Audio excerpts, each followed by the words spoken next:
शीना जल्दी ही केना से शादी करने जा रही है। शीना को वेडिंग ड्रेस में देख के केना इमोशनल होता है।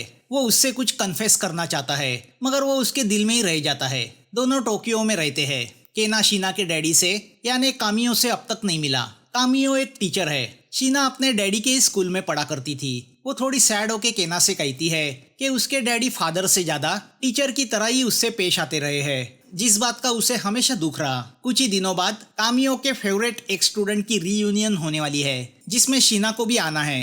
तभी शीना को किसी का फोन आता है। फोन पे उसे बैड न्यूज मिलती है कि उसके डैडी की मौत हो गई है। तो अब शीना अपने नेटिव प्लेस जाने निकलती है, जो एक बहुत ही खूबसूरत गाँव है जिसका नाम है ब्रेनमेज। स्टेशन से शीना सीधा मॉर्ग चली जाती है। अपने डैडी की डेड बॉडी को देख के वो रोने लगती है। भले उनमें दूरी थी मगर थे तो वो उसके डैडी ही। पुलिस से उसे पता चलता है कि उसके डैडी यानी कामियो की मौत गला घोटने से हुई है, यानी उनका मर्डर किया गया है।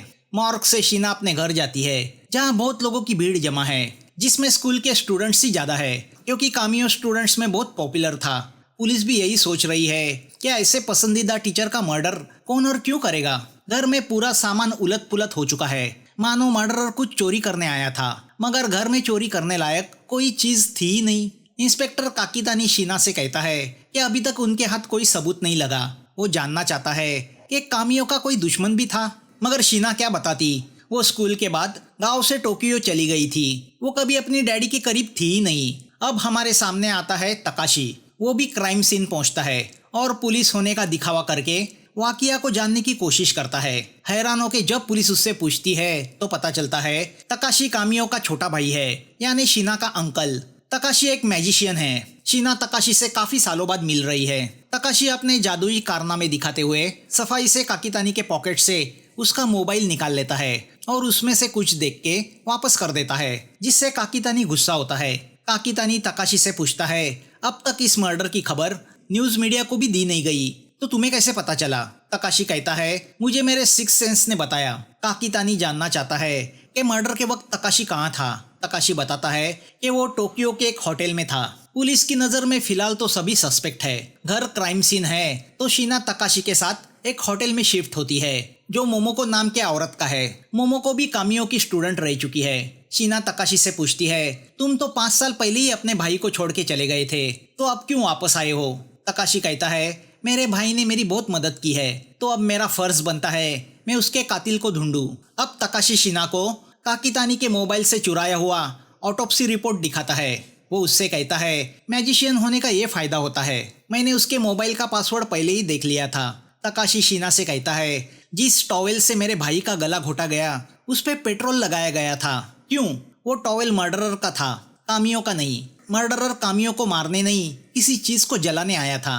रात को अपने डैडी के बारे में सोचते हुए शीना को याद आता है कि उसे जब भी किसी चीज की जरूरत होती थी वो उसे अपने डैडी को लिख के देनी पड़ती थी। वो अपने शादी की बात अपने डैडी को मुंह से कहना चाहती थी। वो उनका रिएक्शन महसूस करना चाहती थी, मगर उनके स्वभाव को देख के उसने इस बात को भी एक पेपर पे लिखा था, मगर वो देने के पहले ही उनकी मौत हो गई। शीना चाहती है कि वो और उसके अंकल तकाशी दोनों मिलके कामियो के कातिल को ढूंढे। पहले तो तकाशी तैयार नहीं होता, मगर शीना के इमोशंस को देख के तैयार होता है। अब शीना तकाशी से कहती है कि मेरे डैडी 6 स्टूडेंट को बहुत पसंद करते थे, जो मेरी ही क्लास में पढ़ा करते थे, और इन्हीं 6 स्टूडेंट की अगले हफ्ते रीयूनियन थी, जिसमें मेरे डैडी भी आने वाले थे। उनमें से सिर्फ हारागुची ही ब्रेन मेज में रहता है, जो वाइन मेकर है, और ये हारागुची शीना की सस्पेक्ट लिस्ट में पहले नंबर पे है। तो अब ये दोनों हारागुची के शॉप जाने निकलते हैं। तकाशी शीना को बताता है कि कामियो मर्डर के दिन सूट पहन के कहीं टोक्यो गया था। वहां से वो अपने घर रात को 9 बजे लौटा और उसी वक्त उसका मर्डर हुआ। मर्डरर ने ऐसे जताने की कोशिश की कि मर्डर चोरी के इरादे से किया गया है, मगर चुराने लायक कोई कीमती चीज घर में थी ही नहीं। मर्डरर किसी अलग इरादे से आया था और दोनों एक दूसरे को अच्छी तरह जानते थे। हारागुची बताता है कि उसने कामियो के कहने पे एक अलग तरह की वाइन रीयूनियन के लिए बनाई थी, जो वो तकाशी को पिलाता है।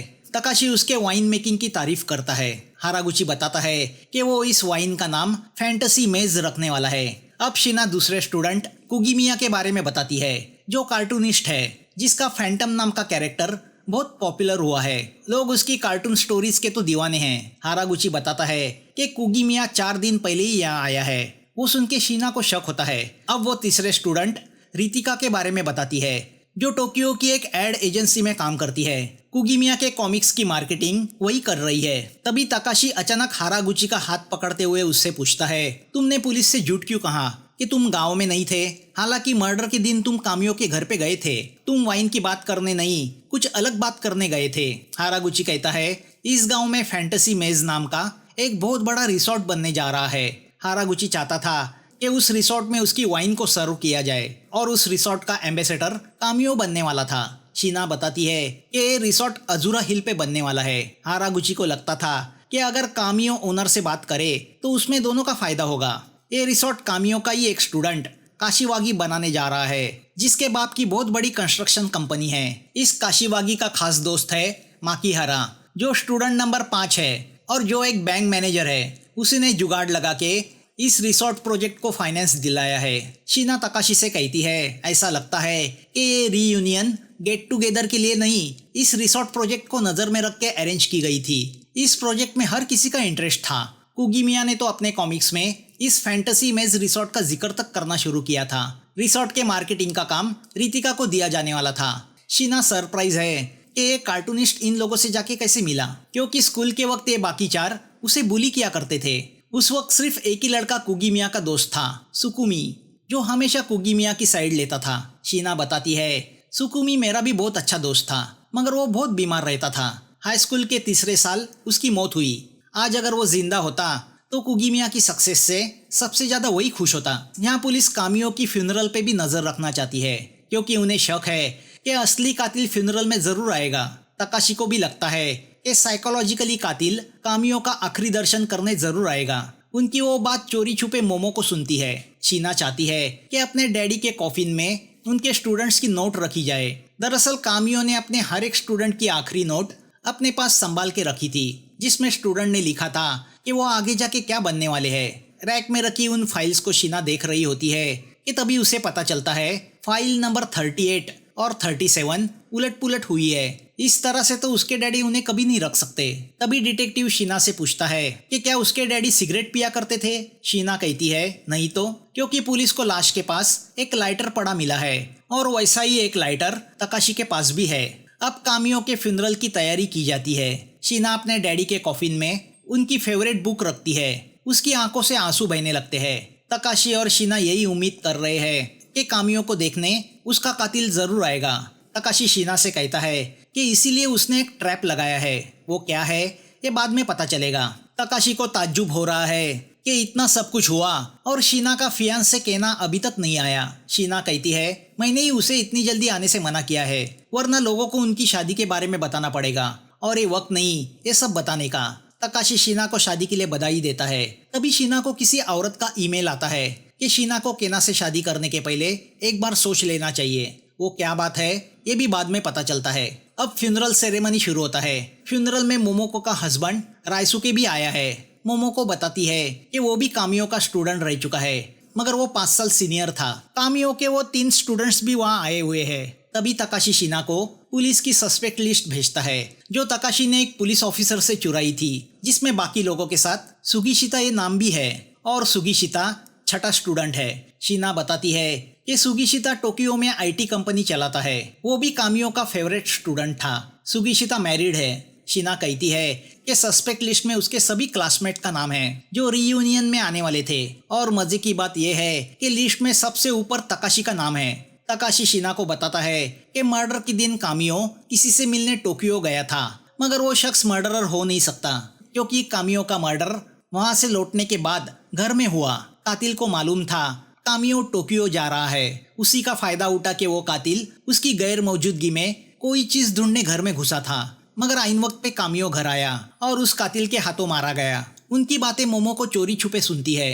अब वो सारे 6 स्टूडेंट अपने टीचर का अंतिम दर्शन लेते हैं। मोमो को बताती है कि कामियो की मौत के 2 दिन पहले सुगीशिता, कुगीमिया, रितिका, काशिवागी और माकीहारा ये 5 उसी के होटल में रहने आए थे। तभी शीना का फियांसे केना भी आता है। शीना उसे अपने अंकल तकाशी से मिलाती है। तकाशी उसे भी शक की नजर से देखने लगता है। शीना तकाशी को बताती है कि जब डैडी का मर्डर हुआ तब केना उसके साथ टोक्यो में था। तकाशी उससे कहता है मगर मर्डर कॉन्ट्रैक्ट देके भी किया जा सकता है। तभी शीना एक अजनबी औरत को देखती है। वो औरत बताती है कि वो मोरीवाकी है। कामियो उसकी ट्यूशन लिया करते थे। वो माकीहारा को ढूंढ रही है। माकीहारा यानी वही बैंक मैनेजर। अब कामियो को अलविदा किया जाता है। रात को शीना तकाशी से कहती है कि उसके डैडी कामियो हाल ही में मोरोवाकी नाम की एक औरत के कनेक्शन में थे जो काफी अमीर है और जो टोक्यो में रहती है, और ये मोरीवाकी माकीहारा की खास दोस्त है। तकाशी कहता है हो सकता है कामियो के मर्डर के पीछे पैसा हो। तो अब शीना अपने पुराने सभी क्लासमेट को मिलने एक रेस्टोरेंट में बुलाती है। शीना ने जो अंगूठी पहनी है उसमें ट्रांसमीटर है जिसके जरिए तकाशी उनकी बातें सुन सकता है। काशिवागी शीना से कहता है कि जल्दी ही ये गांव बदल जाएगा क्योंकि यहाँ बहुत बड़ा रिसोर्ट बनने जा रहा है। टूरिस्ट का यहाँ मेला लग जाएगा। वो चाहता है कि कुगीमिया अपने कार्टून कॉमिक्स के जरिए टूरिस्ट को इस जगह आने के लिए अट्रैक्ट करे। शीना उससे पूछती है कि इतने बड़े प्रोजेक्ट को फाइनेंस कौन करेगा। वो सुन के सभी चुप हो जाते हैं। अब शीना और कुगीमिया दोनों रेस्टोरेंट के बाहर आते हैं। कुगीमिया शीना से कहता है कि कामियो की मौत के एक दिन पहले मैं उनसे मिला था। शीना बताती है कि क्लास की रीयूनियन कामियो ने अरेंज की थी। वो कुछ अनाउंस करना चाहते थे जिसका संबंध हम सभी से था। अब शीना कुगीमिया से पूछती है कि क्या उसे अभी भी सुकुमी याद है, क्योंकि कुगीमिया के कॉमिक्स में ड्रॉ किए गए मांगा कैरेक्टर दरअसल कभी सुकुमिया के दिमाग से आए थे। तकाशी ने पुलिस स्टेशन में भी माइक्रोफोन लगाया था। पुलिस की आपस की बातों से पता चलता है कि मौत के एक दिन पहले कामियो और किसी औरत के बीच बड़ी अमाउंट को लेकर बातचीत हुई थी। वो औरत मोरीवाकी हो सकती है। ये मोरीवाकी उसके फादर के किसी बैंक अकाउंट का जिक्र कर रही थी। यह अकाउंट उसी बैंक में है जहां माकीहारा मैनेजर है। मोरीवाकी के फादर काजाकू एक बहुत बड़े इंडस्ट्रियलिस्ट थे। 5 साल पहले उनकी मौत हुई। शायद काजाकू के उन पैसों का संबंध कामियो के मर्डर से हो सकता है। अगले दिन शीना तकाशी से मिलकर उससे कहती है कि 15 तारीख को जिस वक्त उसके डैडी का मर्डर हुआ तब 3 लोगों के पास अलाबाई थी, हारागुची, काशिवागी और मोमोको। कुगीमिया और रितिका शायद रूम में मजे कर रहे थे। ये बात इन दोनों ने बयान में भी कही है। सुगीशिता और माकीहारा उस वक्त कहाँ थे ये अभी तक पता नहीं चला। उनका कहना था कि वो उनकी रूम में थे। मर्डरर का मोटिव क्या था ये जानना जरूरी है। कामियो की मर्डर के पीछे कुछ तो बड़ा सीक्रेट छुपा हुआ है। तकाशी शीना से पूछता है इस मोमोको के हस्बैंड रायसुके का क्या रोल है, क्योंकि मोमोको भी कुछ छुपा रही है। ये रायसुके एकलौता ऐसा है जो उस दिन टोक्यो में था। क्या कामियो उससे मिलने टोक्यो गया था? शीना इसके बारे में मोमोको से पूछती है। मोमोको बताती है कि उसकी अभी रायसुके से शादी नहीं हुई। बिना शादी के ही उन्हें एक बच्चा है, जो बात उन्होंने दुनिया से छुपा के रखी है क्योंकि रायसुके का अभी पहली वाइफ से डिवोर्स नहीं हुआ। अगर वो बात उसे पता चली तो बड़ा एलिमनी मांगेंगी। मोमोको कामियो को पिता की तरह समझती थी तो उसने ये बात उसे बताई थी। रायसुके बताता है कि मर्डर के एक दिन पहले उसकी कामियो के साथ फोन पे बात हुई थी। कामियो अगले दिन उससे मिलने टोक्यो आने वाला था, मगर कामियो ने सिर्फ हाँ ना कह के फोन बंद किया। तकाशी समझ जाता है कि जब कामियो रायसुके के साथ फोन पे से बात कर रहा था तब कातिल उसके पास खड़ा था। शीना यही सोचती है कि एक सीक्रेट खोजने के चक्कर में कितने सीक्रेट बाहर आ रहे हैं। तकाशी शीना से कहता है तुम्हारा और केना का भी तो सीक्रेट है। तकाशी ने चोरी छुपे शीना के ईमेल्स पढ़े हैं। एक औरत शीना को ईमेल्स भेज रही है कि उसके केना के साथ संबंध थे। केना से वो प्रेग्नेंट भी हुई थी, तो शीना केना से बच के रहे। ईमेल्स पढ़ के शीना शॉक हुई थी। शीना को उस औरत की बातों पे विश्वास नहीं था, मगर इस बात से वो अंदर से डिस्टर्ब हुई थी। तकाशी चाहता है कि शीना को खुल के केना से बात करनी चाहिए। अब शीना उस जगह आती है जहाँ रिसोर्ट बनाया जाएगा। वहाँ उसे सुकुमी की माँ मिलती है। शीना को लगता है कि इस छोटे से गांव में अगर रिसोर्ट बना तो इसकी खूबसूरती चली जाएगी। सुकुमी की माँ उससे कहती है तुम्हारे ख्यालात बिल्कुल तुम्हारे डैडी की तरह है। वो भी नहीं चाहते थे कि यहाँ रिसोर्ट बने। वो बताती है कि मरने के कुछ दिन पहले सुकुमा ने कामियों को कुछ पेपर्स दिए थे जिसमें उसने अपनी स्टोरीज और कैरेक्टर्स के बारे में लिखा था। शीना बताती है सुकुमा की इमेजिनेशन बहुत कमाल की थी। माँ कहती है अगर आज वो जिंदा होता तो उसकी स्टोरीज पूरी दुनिया में धूम मचा देती। यहाँ पुलिस को शक है कि तकाशी ने अपने भाई का मर्डर किया क्योंकि वो पेट्रोल का लाइटर इस्तेमाल करता है। हाथापाई के वक्त लाइटर का पेट्रोल टॉवेल पे गिरा। तकाशी उनसे कहता है लाइटर में से पेट्रोल कभी लीक नहीं होता, वो वेपोराइज हो जाता है। अब तकाशी शीना से कहता है मेरे भाई के मुझ पर बहुत उपकार है, तो जब तक मैं उसके कातिल को नहीं पकड़ूंगा मैं टोक्यो वापस नहीं लौटूंगा। रीयूनियन की तारीख और सुकुमा के मेमोरियल की तारीख एक ही दिन है, तो शीना रीयूनियन के दिन सुकुमा के बारे में 4 शब्द बोलना चाहती है, जिस पर वो एक लेख लिख रही है। शीना तकाशी को बताती है कि सुकुमी कमाल का राइटर था। उसने लिखी हुई ढेर सारी स्टोरीज अभी भी उसके लैपटॉप में पड़ी होगी। उसकी बातें सुन के तकाशी चमक जाता है। तो अब वो दोनों सुकुमा के घर जाके उसका लैपटॉप ओपन करते हैं, जिसमें सुकुमा ने लिखी स्टोरीज का भंडार होता है। वो स्टोरीज पढ़ के तकाशी पूरी तरह शॉक होता है। तकाशी शीना से कहता है कि कल रीयूनियन है और कल सस्पेंस से पर्दा उठ जाएगा। अगले दिन ठीक 12 बजे स्कूल के ही क्लास में रीयूनियन का फंक्शन शुरू होता है। कामियो के सभी फेवरेट एक्स स्टूडेंट्स वहां पहुंच जाते हैं। आखिर में तकाशी पहुंचता है। वो उनसे कहता है, आज हमारा आखिरी क्लास है। तकाशी ने सबके डेस्क पे एक पेपर रखा है, जिसमें लिखा होता है कि सभी ये बताए कि उनके सपने क्या है, वो आगे जाके जिंदगी में क्या बनना चाहते हैं। कुगीमिया बताता है वो एक बहुत पॉपुलर कार्टूनिस्ट बनना चाहता है। उसके कॉमिक्स दुनिया भर में पॉपुलर हो, उसके कार्टून कैरेक्टर के लोग दीवाने हो जाए। तकाशी कहता है, तुमने अपना सपना पूरा किया है। काशिवागी कहता है, मैं अपने फादर का कंस्ट्रक्शन बिजनेस और बड़ा करना चाहता हूँ। मेरे इस बर्थ प्लेस को मैं डेवलप करना चाहता हूँ। तकाशी उससे कहता है, तुमने अपना सपना पूरा करने के लिए अपने टीचर कामियो का मर्डर किया। सब लोग शौक होके काशिवागी को देखने लगते हैं। काशिवागी कहता है, मैंने किसी का मर्डर नहीं किया। तकाशी कहता है, फैंटेसी रिसोर्ट के लिए फाइनेंस अरेंज करने का काम माकिहारा पे सौंपा गया था, जो फंड मिलियनर बिजनेसमैन काजाकू के बेनामी अकाउंट से माकिहारा ने अरेंज किया, क्योंकि वो अकाउंट उसी के बैंक में था। काजाकू की मौत के बाद 5 साल तक अकाउंट में पैसे वैसे ही पड़े थे, मगर एक दिन काजाकू की बेटी मोरीवाकी को पता चला कि अकाउंट से पैसे गायब हुए हैं। पैसे थे 1 बिलियन येन। तकाशी बताता है, मेरे भाई कामियो को पता चला कि इसके पीछे माकिहारा है। दरअसल काजाकू ने वो पैसे इस गांव में स्कूल बनाने के लिए रखे थे, जिसकी जिम्मेदारी उसने कामियो पे सौंपी थी। माकिहारा और काशिवागी को लगा अकाउंट बेनामी है तो किसी को पता नहीं चलेगा, मगर हारागुची को इसके बारे में पता चला, क्योंकि कामियो ने नशे में उसे फंड और स्कूल के बारे में सब बताया था। तो हारागुची भी इनके साथ शामिल हुआ। काशिवागी हंसते हुए कहता है, अब फंड मोरीवाकी का है, हम उसे भी पार्टनर बनाएंगे। माकिहारा कहता है, दरअसल वो पैसा ब्लैक का था, इसीलिए काजाकू ने मेरे साथ मिलके नकली पेपर्स और नाम से वो इलीगल अकाउंट खोला था। वो उस पैसे को अपनी फैमिली से सीक्रेट रखना चाहता था, मगर मौत के कुछ दिन पहले उसने उस पैसे को डोनेट करने का सोचा और कामियों से कांटेक्ट किया, ताकि वो उस पैसे से इस ब्रेन में इस गाँव में स्कूल बना सके। काशिवागी कहता है, इस गाँव को स्कूल की नहीं रिसोर्ट की जरूरत है, ये टूरिस्ट प्लेस है।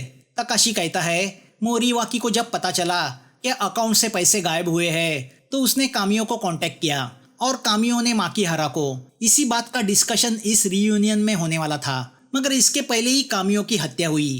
काशिवागी तकाशी से कहता है, इसका कोई सबूत नहीं कि हमने कामियो को मारा है। तो अब तकाशी सुगिशिता और कुगीमिया से पूछता है, 15 तारीख की रात 9 बजे वो कहाँ थे? क्या वो दोनों नाइट हेवन होटल में ही थे? सुगिशिता जवाब नहीं देता। तकाशी कुगीमिया से कहता है, तुमने ये स्टेटमेंट दिया कि उस रात तुम रितिका के रूम में थे, और रितिका ने भी इस बात से इनकार नहीं किया, मगर दरअसल उस रात रितिका तुम्हारे साथ नहीं थी, बल्कि सुगिशिता के साथ गुलछड़े उड़ा रही थी। दोनों का ये एक्स्ट्रा मैरिटल अफेयर टोक्यो से चल रहा है और इसके बारे में कामियो जानता था। सुगिशिता और रितिका दोनों गुस्सा होकर कहते हैं, हमने कोई मर्डर नहीं किया। सुगिशिता कहता है, हाँ हम दोनों में संबंध है, मगर इसके साथ कामियो का कोई लेना देना नहीं, वो इसके बारे में कुछ नहीं जानता था। अब तकाशी सबसे कहता है, मैंने फ्यूनरल सेरेमनी के वक्त कामियो की फोटो फ्रेम में कैमरा छुपा के रखा था, ताकि सबके रिएक्शन रिकॉर्ड कर सकूं। मैं जानता था मर्डरर जरूर आएगा और कामियो की डेड बॉडी को देख के अपने असली फीलिंग्स को छुपा नहीं पाएगा। तुम सब लोगों ने एक एक करके कामियो के अंतिम दर्शन लिए, किसी के भी चेहरे पे झिझक नहीं दिखी सिवाय कुगीमिया के। पश्चाताप और डर के मारे उसने अपनी आंखें बंद कर ली। कुगीमिया चिल्लाते हुए कहता है, ये झूठ है। तकाशी कुगीमिया से कहता है, तुम कार्टूनिस्ट अच्छे थे मगर राइटर बुरे थे। तुम स्केचेस बना सकते थे मगर बेहतरीन स्टोरीज नहीं लिख सकते थे। तुम्हारे बुरे स्टोरी सेंस की वजह से तुम्हें हर कॉमिक्स पब्लिकेशन से रिजेक्शन मिलता गया, मगर तुम्हें किसी भी हालत में बेस्ट कार्टूनिस्ट बनना था। तो अब तकाशी एक पेपर दिखाता है। तकाशी कहता है, ये उस पेपर में से एक है जो मरने के पहले सुकुमी ने टीचर कामियो को दिया था, जिसमें सुकुमी ने लिखी हुई स्टोरीज का शॉर्ट वर्जन है।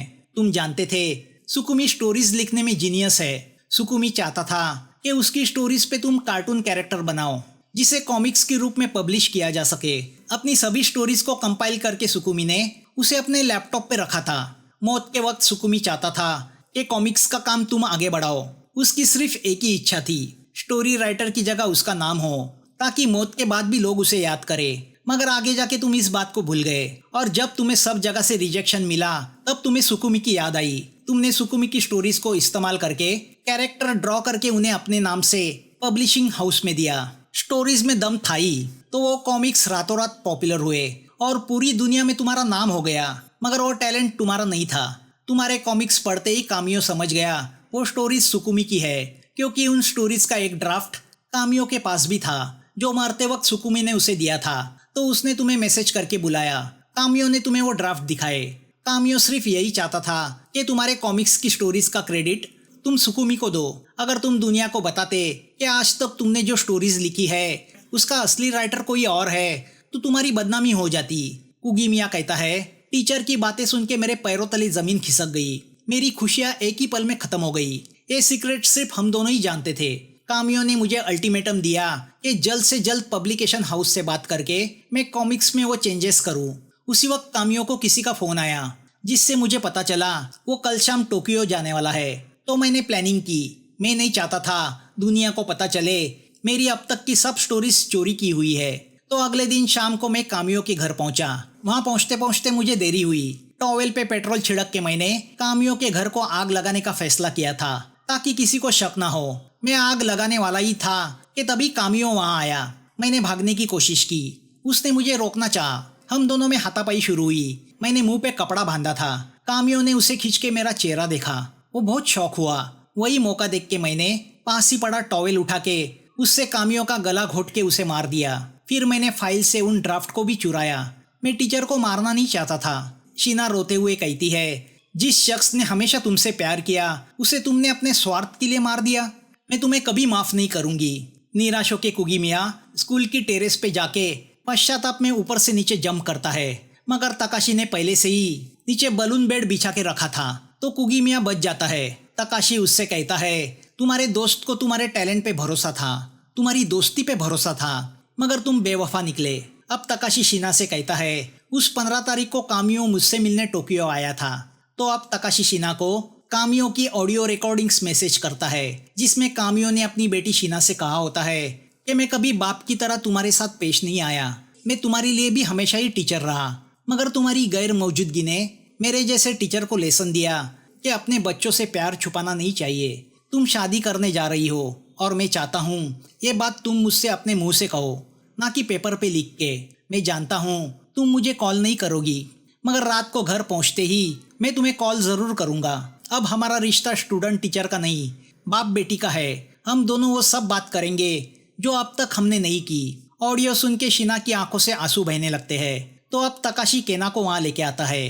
वो शीना से कहता है, जो अपने दिल में है वो तुम दोनों खुल के एक दूसरे से शेयर करो, क्योंकि गलत फहमियों की बुनियाद पे दिल के रिश्ते नहीं खड़े होते। शीना के चेहरे पे स्माइल आता है और मूवियाँ खत्म होती है। दोस्तों, रिक्वेस्ट करूंगा कि इस चैनल को सब्सक्राइब करें, तभी ये चैनल ग्रो कर पाएगा, नए वीडियो आपके सामने ला पाएगा। तो फिर मिलेंगे नए वीडियो के साथ। Thanks for watching.